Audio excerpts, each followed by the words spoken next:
Thanks for clicking on Conversations with Crosswinds Counseling. I'm Curtis Smith, and I invite you to subscribe to our podcast and to like and share it as well. I hope you enjoyed today's episode.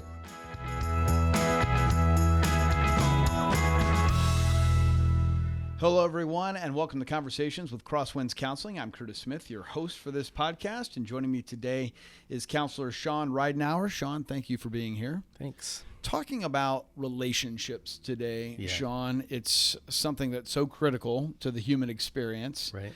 And something that God created us for is Right. to be in relationship with Him and to be in relationship with others. Yeah. I assume that you see in so many of the people that you help the breakdown of relationships. What are you seeing with your clients these days? Yeah, I would say that's the vast majority, and probably most counselors would say, right? People come in with a presenting problem. They're dealing with anxiety or depression or whatever, but there's usually always some sort of broken relationship, maybe in childhood, maybe in adulthood, where it really starts to fuel those different symptoms that they have.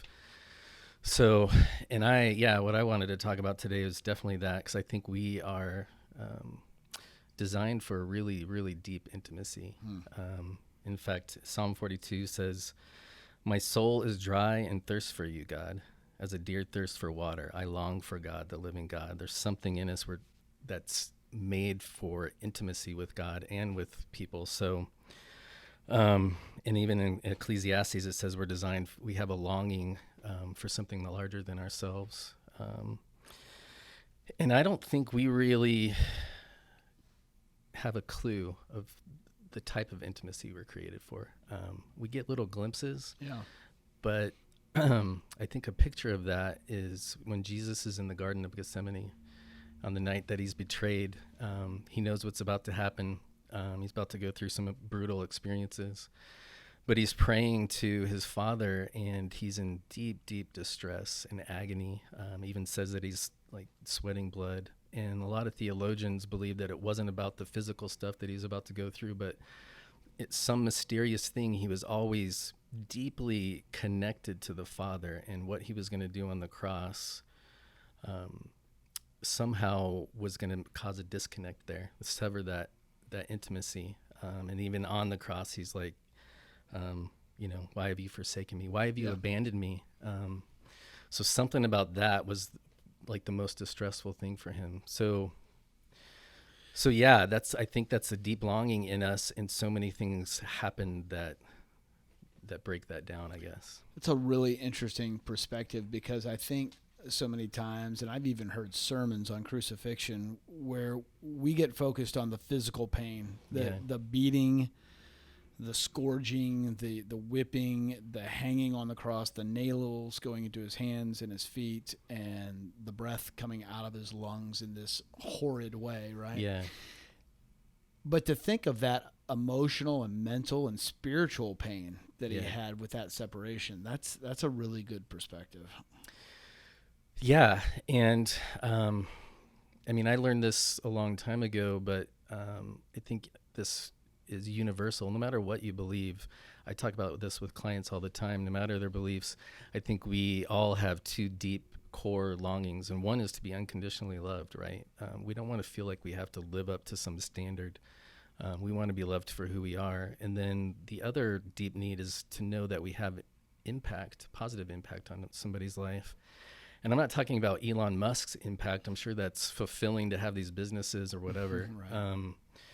And maybe you're impacting humanity, but I think it's more on that personal level where I'm providing like unconditional love, and it's influencing somebody else, and that impact gives me meaning and value. So, so just going back to so much of what people are coming in with, anxiety or whatever, traumas, usually it's in a breakdown in these areas where we have our deepest longings. Shon, do you see a difference in people who have the Christian faith? Crosswinds Counseling is a Christian organization. Do you see a difference in clients that you work with when they come from the Christian faith and that perspective, and those who don't? Or do you find those things are pretty universal? Yeah. I mean, in one sense, it's kind of easier for me to work with people who share the same faith, because a lot of time what you're dealing with, especially when you're having depression or anxiety, there's usually negative beliefs we have about ourselves. And, one of the most common ones is like, I'm not good enough. And it's really easy to answer those questions when you believe in Jesus, because Jesus answers those questions. The problem is even for us Christians who have been following Christ for so long, we still have a hard time in our faith and belief. Like, we still struggle with that.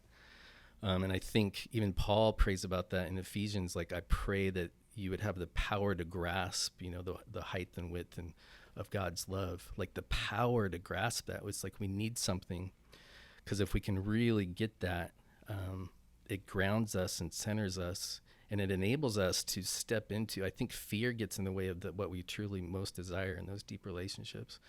And when we have like that groundedness in what we believe, and what God says about us, that allows us to step into that fear, because intimacy is vulnerable, right? I mean, you open up your heart.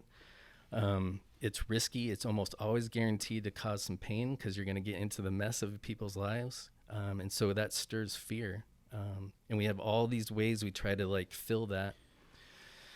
Let me ask you about the difference between the two genders. Much has been said and written. Comedians have made millions based on men's inability to go deep, to be vulnerable, to be good at relationship. Men and women have such different skill sets, usually such different needs deep down in our core. When you work with couples or families or men and women, do you see a wildly different perspective on how they come at this need to be loved, need to be intimate, need to be in relationship with others? I think I see there's definitely differences, but I think there's similarities in that fear is the thing that's blocking and getting in the way. And I feel like for men, and this has come through some previous spiritual mentors that I've had, but men, we have a fear that it's basically of weightlessness, that I'm not going to have impact, that I don't have what it takes. And so we're really good at kind of running to the things where we feel most competent in. So usually it's our jobs, right? And our families and our spouses feel a little bit like chaos. I deal with this with guys all the time, and they don't know how to enter into what feels like chaos to them with whatever's going on with their wife, her anxiety or whatever it is. So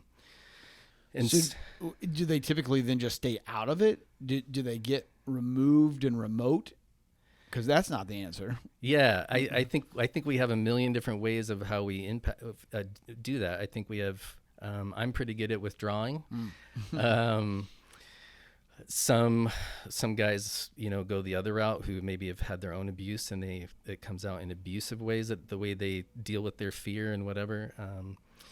Or they just bury themselves in whatever they feel most competent in, I think. Yeah. So, in women, I think it's similar, but it's a little different. I think women sort of fear invisibility of, like, I'm not going to be seen, or if I am seen, you're not going to like what you see. And so women will have their own ways to compensate for that as well. So, and so when I'm dealing with people who have problems with couples, a lot of times what you're having is relationships that are operating more out of fear, because of those core like fears that they have, and so they're having a block in how they're entering into, it's more about, they start getting defensive or whatever.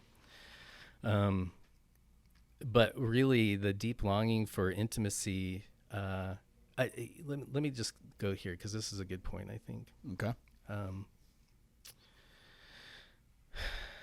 I think I had a spiritual mentor one time. I wasn't married at the time, but he was telling me about his marriage, and he said, my marriage is good.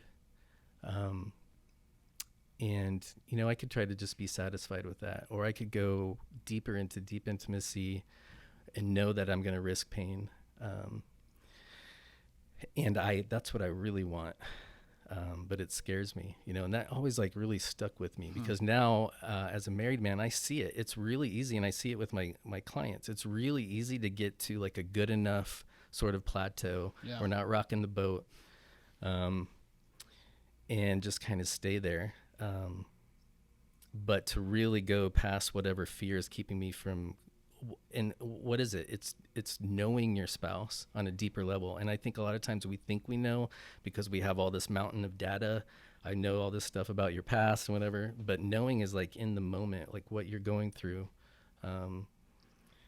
And is what you're going through going to come back on me? And am I going to feel like almost attacked by it because I'm not living up to something? So I stay away from going even deeper with you, that kind of stuff. So, yeah, I don't know. I kind of went down the track there, but yeah, but I like it. Shon, tell me this for couples out there who maybe aren't, they're not in an abusive situation. They're not completely broken, they would say, but they're in that area where it's not as deep, not as intimate as it could be, not as rich as it could be. Tell me about the benefits of being in counseling, of seeing a counselor for a couple who maybe doesn't see themselves at the break point, is a little worried about, I don't know, should we see a counselor? Would that really help us? What is the benefit? Why should that couple connect with Crosswinds Counseling? Yeah, so I think I heard this a long time ago, but I think the majority of couples that seek counseling, one person's already got their foot out the door, right? And it's just kind of like, yeah, I'm just here because whatever. They don't want to feel like the bad person or whatever. So going sooner than that, I think is huge. And I think it's just having somebody that's not in the thick of the struggle that can be triggered by whatever, all the stuff that we have in our marriages and in our relationships. Somebody that can be an observer and just help you see things a little more clearly about what's happening, I think is huge. I think it would be preventative. And just on one thought of that, the idea of really true curiosity for another, I think that's a huge gauge. So if you're out there married and you feel like you're defensive more often than truly curious about what's going on in the heart of your spouse, that's a good indication, like you're gripped by fear. And so, yeah. Shon Ridenour, one of the many great counselors here at Crosswinds Counseling. Shon, thanks for being with us on the podcast. Thanks, Curtis. We will see you next time on Conversations with Crosswinds Counseling. Thanks for watching Conversations with Crosswinds Counseling today. I hope it was helpful for you. Don't forget to subscribe so that you don't miss an episode. Like and share it as well. We appreciate that and hope you have a great day.